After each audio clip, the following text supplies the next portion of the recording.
Assalamualaikum warahmatullahi wabarakatuh. Perkenalkan, nama saya Diah Ayu Puspitasari, mahasiswi S1 Akuntansi dari Universitas Pamulang. Nama saya Ansari Taji Sugiri. Nama saya Cica Nur Aiza. Saya dan teman-teman saya akan menjelaskan tentang perlindungan konsumen untuk memenuhi tugas hukum bisnis dan regulasi dari Bapak Edi Sofwan, SHI, MH. Perlindungan konsumen itu sendiri menurut pasal 1 ayat 1 Undang-Undang Nomor 8 Tahun 1099 adalah segala upaya yang menjamin adanya kepastian hukum untuk memberi perlindungan kepada konsumen. Pengertian konsumen itu sendiri dijelaskan dalam 3 pengertian, yaitu dalam artian umum, konsumen antara, dan konsumen akhir.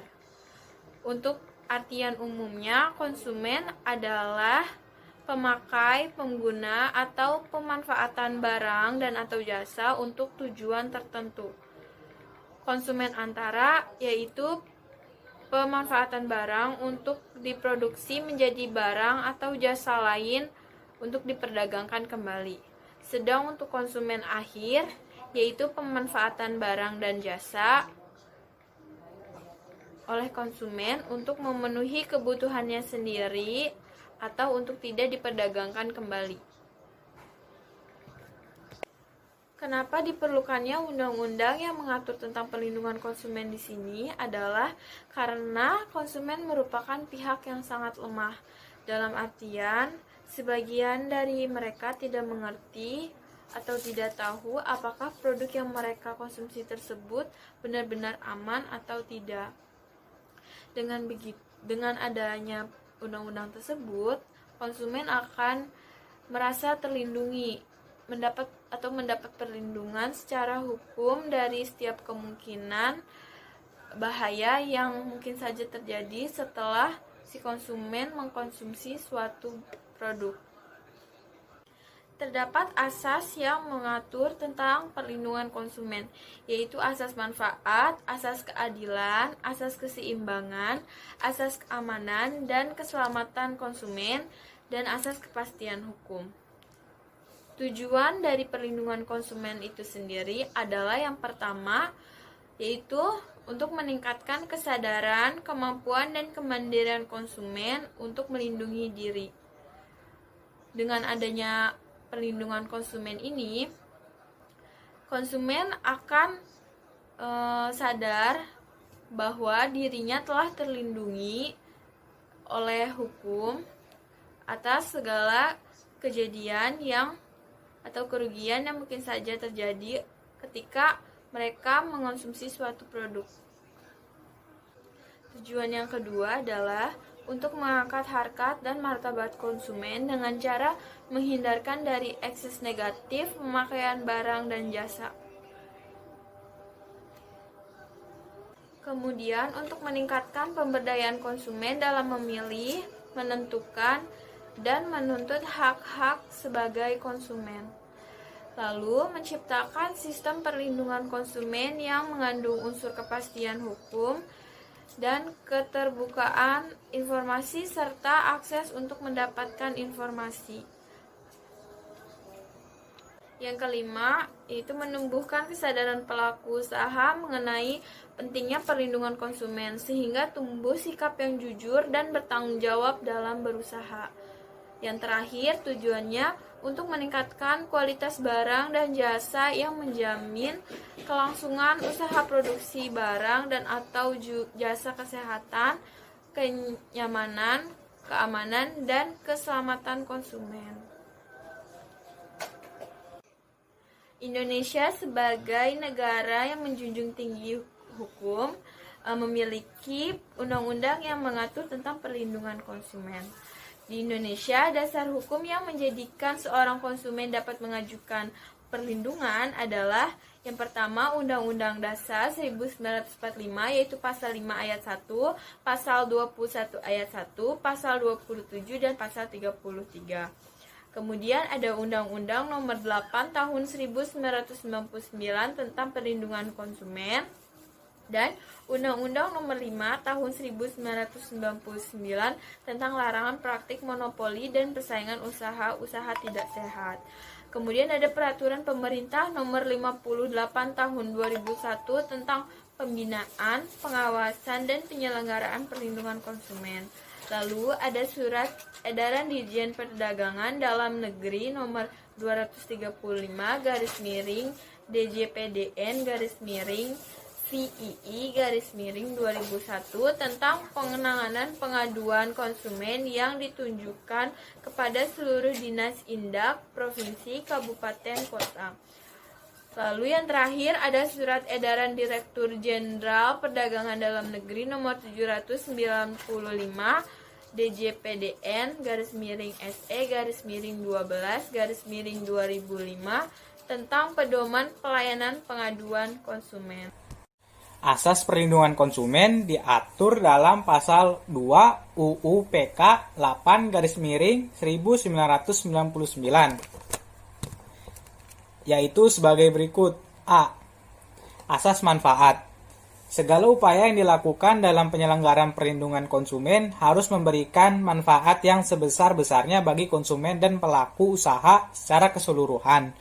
Dengan kata lain, tidak boleh hanya salah satu pihak saja yang memperoleh manfaat, sedangkan pihak lain yang mendapatkan kerugian. B. Asas keadilan. Dalam hal ini, tidak selamanya sengketa konsumen diakibatkan oleh kesalahan pelaku usaha saja, tetapi bisa juga diakibatkan oleh kesalahan konsumen yang terkadang tidak tahu akan kewajibannya.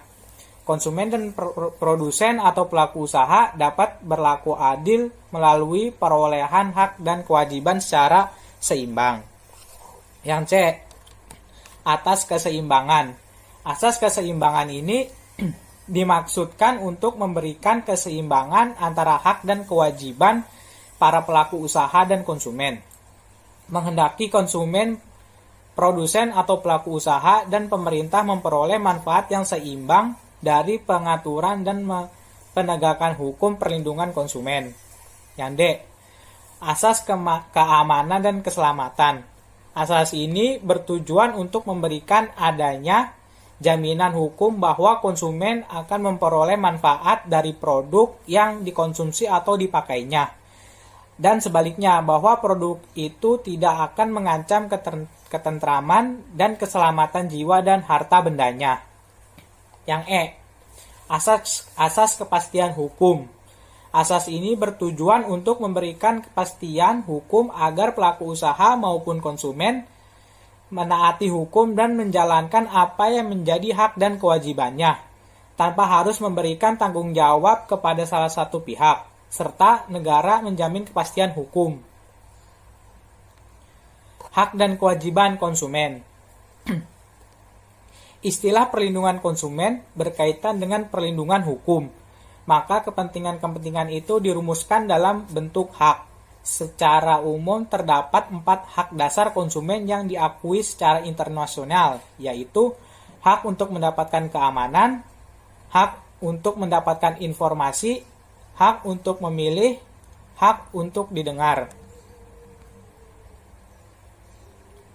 Hak-hak konsumen diatur dalam pasal 4 UU PK 8-1999, yaitu sebagai berikut. 1. Hak atas kenyamanan dan keselamatan dalam mengkonsumsi barang dan atau jasa.